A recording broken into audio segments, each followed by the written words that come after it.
Sweden से Kuwait और तालिबान अनोखा इंतकाम लेने जा रहे हैं। इस्लाम दुनिया भर में तेजी से फैल रहा है और तुर्किया में रूसी सयाह ने इस्लाम कबूल कर लिया है। आया सोफिया मस्जिद को देखने के बाद यूरोप जो है वो इंतहाई खौफजदा है कि 2050 तक दुनिया भर में मुसलमानों का गलबा होने जा रहा है।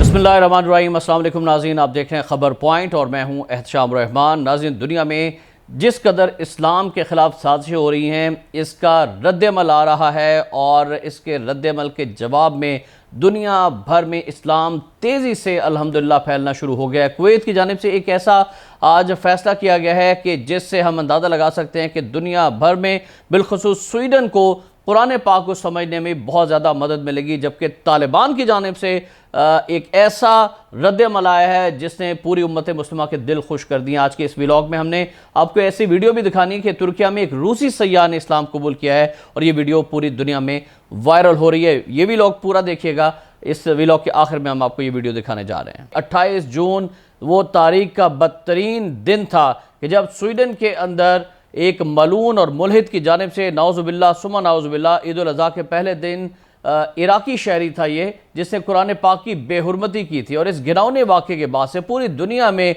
मुसलमान सड़कों पर निकल आए, एहतजाज का सिलसिला शुरू कर दिया जो अभी भी जारी है। इराकी हुकूमत ने मलून शख्स की गिरफ्तारी के लिए वारंट जारी कर दिए हैं और गिरफ्तारी के लिए इंटरपोल से राब्ता भी कर लिया है। दूसरी जानिब नाज़रीन, कुवैत की जानिब से आज एक ऐसा इक़दाम सामने आया है कि जिसने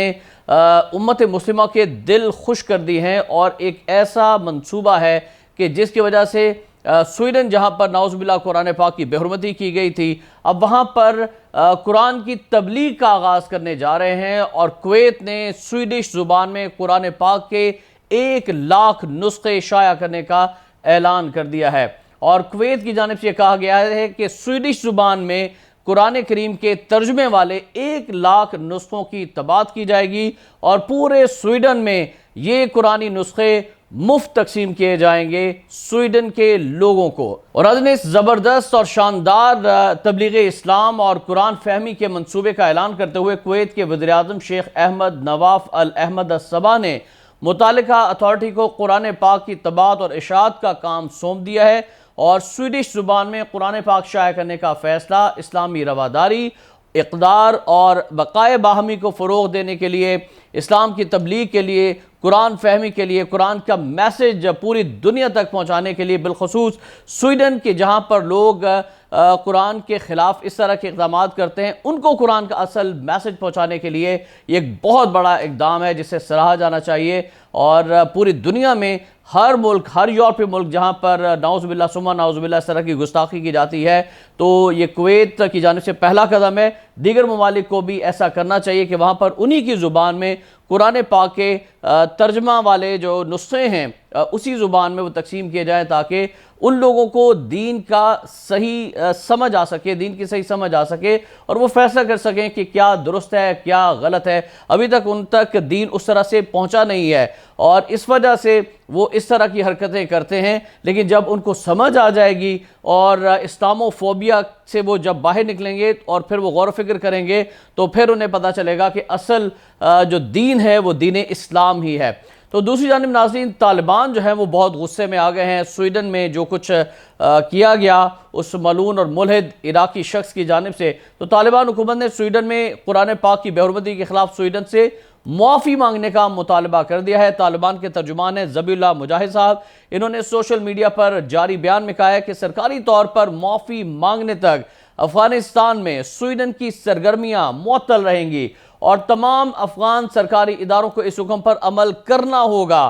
तर्जुमान तालिबान का मज़ीद कहना था कि दीगर मुसलमान ममालिक भी मुसलमानों के अक़ायद की तौहीन की इस मज़मूम हरकत पर स्वीडन के साथ अपने ताल्लुकात पर गौर करें और कुरान पाक की बेहुरमती पर इससे कबल यमन की हुज़ी अथॉरिटी भी स्वीडिश दरामदात पर पाबंदी आयद करने का ऐलान कर चुकी है। स्वीडन के दारुल हुकूमत स्टॉकहोम की मस्जिद के बाहर ईद उल अज़हा के रोज़ कुरान पाक को नजर आतिश करने और बेहुरमती के वाक़े के बाद पाकिस्तान में भी यौम तक़दीस कुरान मनाया जा चुका है, जिसमें पूरे पाकिस्तान में एहतजाजी मुज़ाहरे हुए थे। बिला तफरीक سیاسی اور مذہبی اختلافات کی سب قوم جو ہے وہ ایک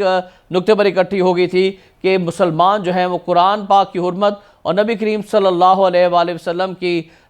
حرمت پر جو ہے وہ اپنی جان بھی قربان کرنے کے لیے تیار ہیں، اور کسی کو اس طرح کی ہرگز دوبارہ اجازت نہیں دی جائے گی۔ تو وزیر اعظم کی جانب سے بھی یہ کہا گیا تھا پارلیمنٹ میں قرارداد جب منظور ہوئی کہ ہم یہ آخری وارننگ دے رہے ہیں سویڈن کو کہ اس طرح کے اقدامات کو روکے، جس کے بعد ہم نے دیکھا کہ سویڈن کی حکومت جو ہے مسلمانوں کے اس دباؤ کے بعد اس معاملے کو بہت سنجیدگی سے لینا شروع اس نے کر دیا ہے۔ قانون سازی بھی کی جا رہی ہے کہ نعوذ باللہ ثم نعوذ باللہ جو قرآن پاک کی بے حرمتی کرے گا اس کو سزا دی جائے گی، اور یہ قانون بنا دیا گیا کہ کسی بھی مذہبی کتاب کی بے حرمتی جو ہے وہ سویڈن میں جرم ہوگی۔ اس پر بھی کام شروع کر دیا ہے۔ ناظرین، یہ سب کوششیں جو کچھ ہو رہی ہیں دنیا میں، اسلام مخالف سازشیں کی جا رہی ہیں، اسرائیل مسلمانوں کا قتل عام کر رہا ہے، پوری دنیا میں کوششیں کی جاتی ہیں کہ اسلام کو دبایا جائے، لیکن اسلام ایک آفاقی دین ہے، یہ اللہ اور اللہ کے رسول صلی اللہ علیہ وآلہ وسلم کا دین ہے، اور اللہ کے آخری نبی صلی اللہ علیہ وآلہ وسلم کی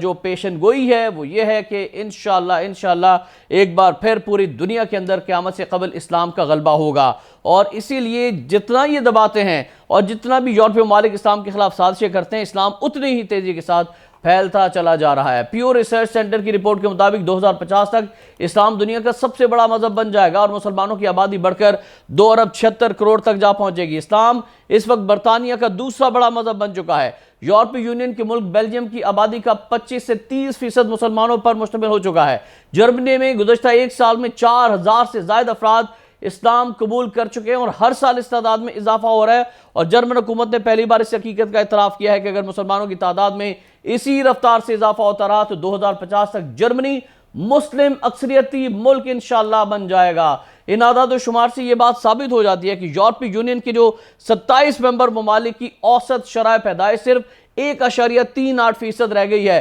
مگر مختلف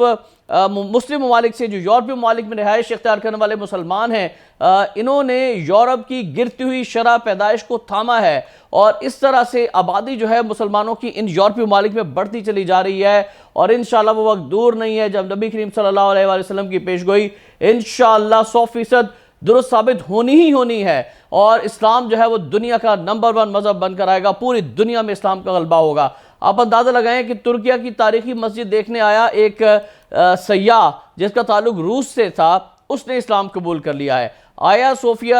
تاریخی مسجد ہے، اور جو روسی سیاح ہے صحیح بخاری کا درس سننے کے بعد مسلمان ہونے کا اس نے فیصلہ کیا۔ سوشل میڈیا پر یہ وائرل ہو چکی ہے ویڈیو، اور اس میں دیکھا جا سکتا ہے کہ آیا صوفیہ کے امام ایک روسی سیاح کو کلمہ پڑھا رہے ہیں، اور روسی سیاح کلمہ پڑھ کے دائرہ اسلام میں داخل ہو جاتا ہے۔ اس کا نام احمد دنیز رکھا گیا ہے۔ روسی سیاح جن کا اسلامی نام اب احمد دنیز ہے، ترکیہ کی سیاحت پر آئے تھے، اور جس وقت تاریخی مسجد آیا صوفیہ کو دیکھنے پہنچے، وہاں صحیح بخاری کے درس سے اس قدر متاثر ہوئے کہ وہ اسلام قبول کرنے کی طرف آ گئے، اور انہوں نے اپنے دوستوں سے کہا کہ میں اسلام قبول کرنا چاہتا ہوں۔ روسی سیاح اس ویڈیو میں دیکھے جا سکتے ہیں کہ بادب ہو کر بیٹھ گئے ہیں، درس سن رہے ہیں، اور بخاری کا درس انہوں نے سنا، اسلامی تعلیمات سے متاثر ہو کر انہوں نے اسلام قبول کر لیا ہے، اور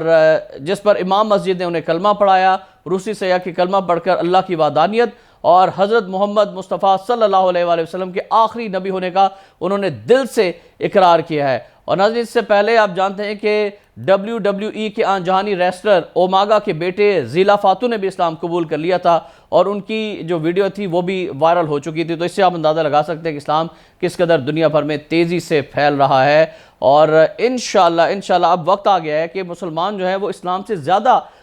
رغبت رکھیں، قرآن پاک کو زیادہ سے زیادہ پڑھیں، قرآن کے میسج کو سمجھیں، نبی کریم صلی اللہ علیہ وسلم کی تعلیمات پر خود بھی عمل کریں، اور دوسروں کو بھی اس پر عمل کرنے کی ترغیب دیں۔ اجازت دیجیے گا احتشام الرحمان کو۔ اللہ حافظ۔